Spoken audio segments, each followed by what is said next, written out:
میرے عزیز، کچھ لوگ ایسے ہیں جن سے عذاب قبر ہوگا ہی نہیں۔ میرے رسول کریم صلی اللہ تعالیٰ علیہ وسلم نے ارشاد فرمایا کہ جو اللہ کے رستے میں شہید ہو گیا، یہ سنن نسائی میں موجود ہے، اسے عذاب قبر نہیں ہوگا، بلکہ ایک حدیث میں تو فرمایا حساب کتاب ہی نہیں ہوگا، اللہ بغیر سوال جواب کے جنت عطا فرما دے۔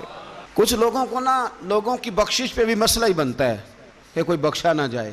اور ایک صاحب کہہ رہے تھے جی یہ کیا معاملہ ہے کہ جمعے کو بندہ مر گیا یا فلانا ہو گیا تو اس سے حساب کتاب نہیں ہوگا، اتنے بڑے جرم لوگوں نے اتنے پاپ، اور جمعے کو مر گیا تو بخشا جائے گا۔ تو میں نے کہا جرموں کا بھی اسے حساب اللہ لے لے گا، لیکن میاں حساب کتاب کی ڈیوٹی نہ اللہ کی ہے تو بہتر یہ ہے کہ اسی کے ہاتھ میں رہے، تو نہ اپنے ہاتھ میں لینے کی کوشش کر۔ سنن ترمذی کی حدیث۔ ہمیں پتہ نہیں کیا مصیبت ہے، ہمیں پتہ نہیں کیا مسئلہ ہے۔ ایک جنازے سے میں نکلا، آپ یقین کریں کبھی کبھی کلیجہ پھٹ جاتا ہے۔ میں ایک جنازے سے نکلا تو میرے ساتھ ایک بندہ جنازہ پڑھ کے نکلا تو کہنے لگا جی پیر صاحب دیکھیں آج کتنی دنیا آئی ہے، حالانکہ یہ بندہ اس طرح کا تھا، اس طرح کا تھا، اس طرح کا تھا۔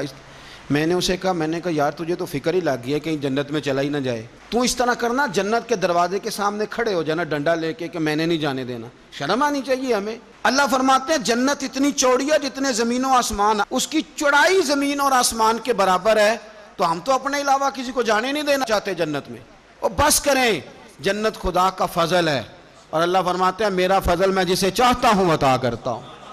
یہ سنن ترمذی کی حدیث، اور اس کے راوی حضرت عبداللہ ابن عمر رضی اللہ تعالیٰ عنہ، نبی پاک علیہ السلام نے فرمایا جو مسلمان جمعے کے دن یا جمعے کی رات کو فوت ہو اس کو اللہ تعالیٰ قبر کی آزمائش سے محفوظ رکھتا ہے۔ جو جمعے کی رات فوت ہو جائے یا جمعے والے، یعنی جمعے رات اور جمعے کی درمیانی رات چلا جائے یا جمعے والے، تو اللہ اسے عذاب قبر سے، تو میرے عزیز جو بندہ شہید ہو اس سے عذاب قبر نہیں ہوتا، جو آدمی جمعے کے دن یا جمعے کی رات چلا جائے اسے بھی عذاب قبر نہیں ہوتا۔ اور میرے رسول کریم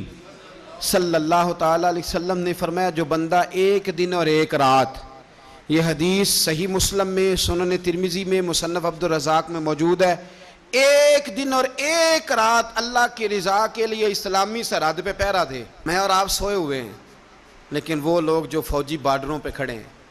دیکھو مدینے والے محبوب کس کس پہ کرم فرماتے ہیں۔ ساری عمر نہیں، 24-25 سال کی سروس نہیں، فرمایا ایک دن اور ایک رات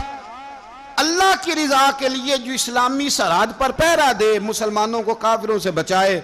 رب اسے عذاب قبر نہیں دے گا، اسے اللہ تعالیٰ اپنے فضل سے معاف فرما دے گا۔ ایک رات اور ایک، تو آپ کیا سمجھتے ہیں کہ ان فوجیوں کی کوئی چھوٹی شان ہے، ان کا کوئی چھوٹا مرتبہ ہے؟ ایک دن اور ایک رات اگر یہ پہرا دیں تو اللہ انہیں اتنا انعام عطا کرتا ہے۔ اسی طرح سن لو، یہ ذرا غور سے سننا،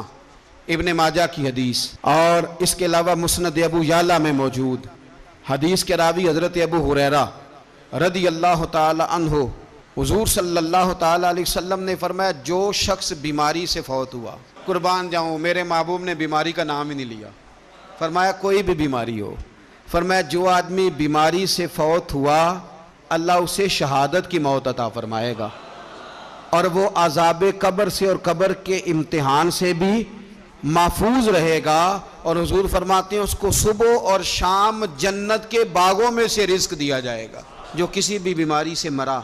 یہ لوگ بیماری سے مر رہے ہیں تو لوگوں نے اچھوت سمجھ رہے ہیں، اچھوت، یہ اچھوت نہیں ہے، اس لیے کہ لوارث نہیں، یہ خدا رسول کے ماننے والے ہیں، تم انہیں اچھوت کہہ رہے ہو اور مدینے والے رسول انہیں شہید فرما رہے ہیں۔ حضور نے فرمایا جو بیماری سے مرے شہید ہے، وہ قبر کے عذاب سے محفوظ رہے گا اور جنت کے باغوں میں سے اللہ رزق دے گا۔ لوگ کہتے ہیں دیکھو جی بڑا تانگ ہو کے دنیا سے گیا ہے، تو اس بندے کو بھی عذاب قبر نہیں ہوتا۔ اسی طرح جو بندہ سورہ ملک پڑھتا ہے، سنن ترمذی میں حضرت ابن عباس سے روایت ہے کہ حضور صلی اللہ علیہ وسلم کے ایک صحابی نے ایک جگہ خیمہ لگایا تو وہاں سورہ ملک پڑھنے کی آواز آتی، کوئی بندہ پڑھنے والا نظر نہیں آتا تھا۔ جب حضور کی بارگاہ میں عرض کیا تو فرمایا وہاں قبر تھی اور قبر کے اندر بیٹھ کے میرا صحابی سورہ ملک کی تلاوت کر رہا۔ اگر ہمیں خسرہ نمبر یاد ہو جاتا ہے نا اپنی جگہ کا، اور ہمیں پتہ ہوتا ہے کہ میرے والا حصہ کتنے کروڑ کا ہے، اگر ساری کہانیاں ہمیں یاد ہوتی ہیں تو سورہ ملک بھی ہمیں یاد ہو سکتی ہے۔ موبائل پہ اس کو ریکارڈ کر لیں، پھر اس کو سنیں کبھی بھی سورہ ملک میں، اور ہمارے سلسلہ عالیہ میں تو سورہ ملک وظیفہ ہے، ہمارے الوظیفۃ الکریمہ میں اعلیٰ حضرت نے لکھا ہے کہ رات کو سورہ ملک اور سورہ یاسین کے بغیر سونا نہیں۔ سورہ ملک اتنی شاندار صورت ہے کہ نبی پاک صلی اللہ علیہ وسلم نے فرمایا یہ قیامت کے دن اللہ کی بارگاہ میں ناز سے جھگڑا کرے گی اور کہے گی اے اللہ